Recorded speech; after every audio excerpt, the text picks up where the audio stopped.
at welcome po sa aking channel. Today excited ako i-share sa inyo yung aking tamang hinala sa mga dahon ng Forever Rich. Ano nga ba yun? Tara tingnan natin, ayoko nang patagalin pa at napakaingay. Okay, so konting kwento muna tayo. Punta tayo sa garden. Ganda ng garden na. Bagong tambak eh. Okay, so ito nga yung aking... Nako, may amag na naman oh, nakita nyo?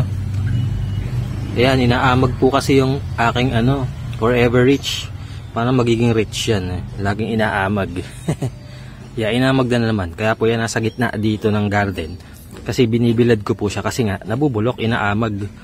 Parang ayaw niya nung sobrang basa eh. Ayan, wala, pambihira, nabulok na naman. Nakailang na to, bulok. Pangatlo na to ngayon. So ayun nga yung dahilan kaya ako aksidente ring na-discover yung tumubo nga yung dahon niya. Yun nga, so yung mga Forever Rich ko nga ito na napakalago. Kitang-kita nyo naman, sobrang lago. Mauubos na dahon. Dati po nung I think last year tsaka early this year, medyo makapal na to, maganda na siya, gumaganda na. Kasi napansin ko parang ayaw naman din nila sa sobrang init eh. Parang namumutla, nasusunog yung dahon. Ngayon naman, so nilagay ko siya dun sa medyo ma-shade. Dito ko nilagay yun actually dito. Yan sa area na yan, nilagay ko I think bago mag-summer, nandyan na siya sa area na yan. So napailalim siya dito sa napakagandang neon photos. Nung una okay naman siya eh, dyan nga siya gumanda sa pwesto na yan. Tapos nung tumatagal na ilang buwan na siya dyan sa area na yan, naisip ko lang i-check. Tapos nakita ko, yan nga, ganyan na nangyari. Hinamag siya. Yun, so pinutol ko yung mga dahon, 4 na piraso yun. Tapos naisip ko, tatry ko ulit patubuin yung dahon. Kasi tingin ko parang tumutubo yung dahon ng Forever Rich eh. Kasi yung, mo siya yung makapal. Ayan. Makapal yung dahon niya, tapos, malaman parang succulent, ganon. So, naisip ko para siyang yung dahon ng mga snake plant, ganon. Or yung mga, mga katakataka, yung parang mga kalanchoy or kalanchoy. Pakita ko. Ayan, yung parang mga ganito yung dahon niya, makapal, yung kalanchoy. Last year, merong nabali dyan na 2 dahon. Sinubukan ko itanim. So nilubog ko sa paso niya. Hindi naman nabulok agad pero matagal siyang nagstay lang na parang sariwa. Tapos nung tumagal nabulok. So hindi na ako nagtry kasi ayoko rin putulin yung mga dahon nga nyo kasi maliit siya nun eh. Hinayaan ko na lang siyang mabuhay na kumapal yung dahon mag-isa kaysa paramihin kasi baka sayang yung dahon kung puputulin ko. So ayan, nung tumagal nga gumanda na din siya this year pero pumangit din kasi nga inamag. Ayan, hanggang ngayon inamag siya. So nung inamag na siya nitong nakaraan, I think baka wala pang 1 buwan yun. So pinutol ko yung mga dahon, tapos nilinis ko, tapos nilagay ko sa pasimano dun. Ayan, dun sa pasimano dyan. So nilapag ko yung 4 na peraso. Inayaan ko lang doon kasi pinatutuyo ko lang yung mga bulok na part niya. Paminsan-minsan ko lang siya tinitingnan, hindi ko mo siya ganong pinapansin eh. Minsan pag tinignan ko, wala naman nangyayari. Kumbaga natuyo na yung part na nabulok dati, so parang okay na siya. Naisip ko nung kasi talaga itatanim ko sila sa lupa, maring sa paso na to, ganun, isasama ko siya. Eh syempre nakakatamaran ko naman ding itanim, so hinahayaan ko lang doon sa pasimano na hanggang mga 3 weeks na ngayon. Tinatanaw-tanaw ko lang sila, tas nakikita ko mukhang okay naman, tsaka ko na lang sila itatanim. So yun nga, so siguro after 2 weeks na yun, magti 3 weeks na, naisip ko tingnan.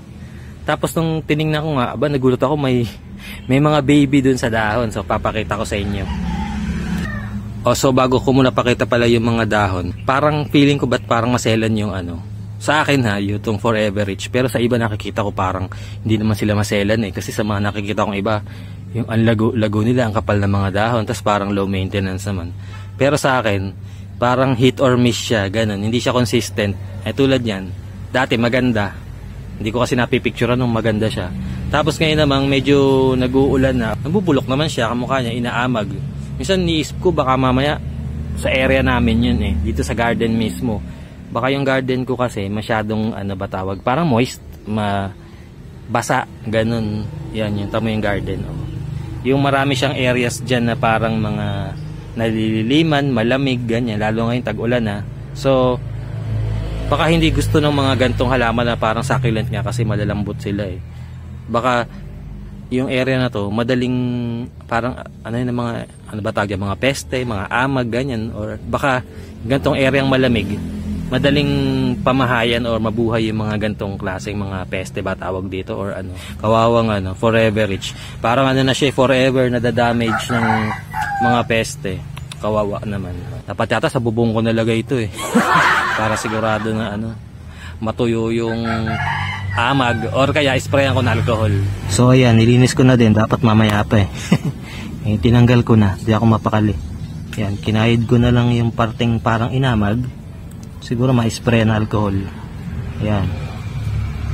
Kawawa naman. Konti na lang dahon niya. Oh. Tapos, ito. May naputol na namang sayang. Anong ganda ng dahon. Ayan. Diyan ka muna. Pupunta na ako sa terrace. Pakita ko sa inyo yung tumubong dahon. Oh, ito na. Ito tayo sa terrace. Uy, ang ganda oh. So, ayan. May panibago na naman tayong dagdag na patutuyuin. Ayan, ang dami ng dahon na bulok dun sa Forever Rich ko. Forever nang nabubulokan ng dahon. So ito nakaraang araw lang to, yung mga latest dyan, tsaka ito snake plant naman to, pinutol ko. So ito yung bago, patutuyuin ko na naman. At ito na nga yung apat na unang nabulok para forever. Ayan. So ayan, ito na nga yung sinasabi ko na tumubo. Ayan oh. Yun oh. Yung wala pinapansin pinapabayaan ko lang sila dyan, tapos mabubuhay pala kahit hindi ano, yung sabihin kahit hindi mo sila tinanim, tutubo pala sila. Parang snake plant talaga eh. Yan, focus natin. Ang cute. Ang cute eh, mga baby.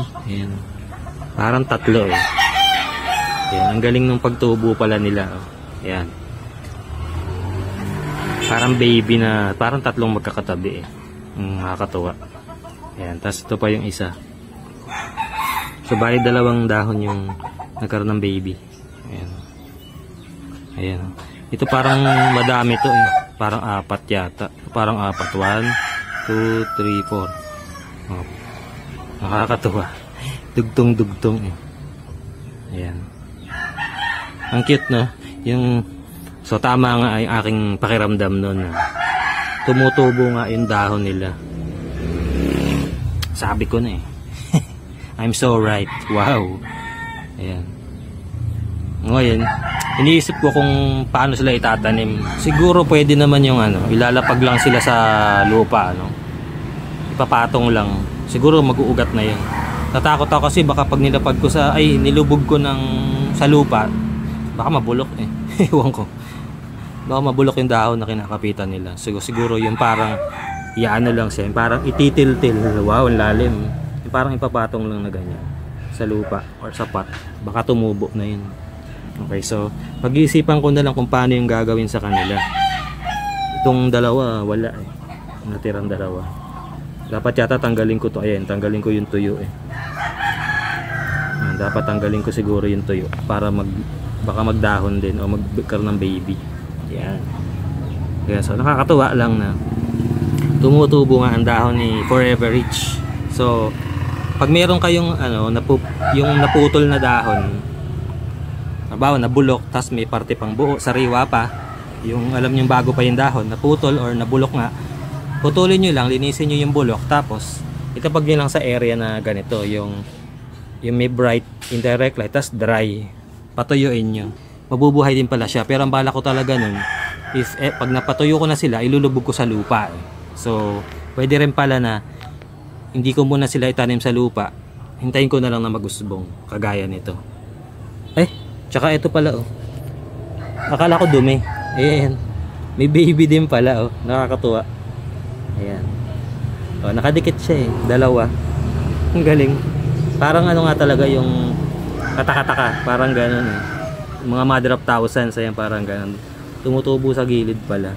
Ang galing. So, tatlo na yung nagka-baby. Ito parang wala pa. Nakakatuwa. Okay, so ganun lang pala gagawin natin. Huwag nating itatapon yung mga dahon ng Forever Rich. Kasi parang yung sa pangalan niya, kala mo din kumbaga forever forever din siyang tutubo pala. So yun, huwag nating itatapon kasi tutubo pa rin pala sila. At tapos naisip ko maingay yung naisip ko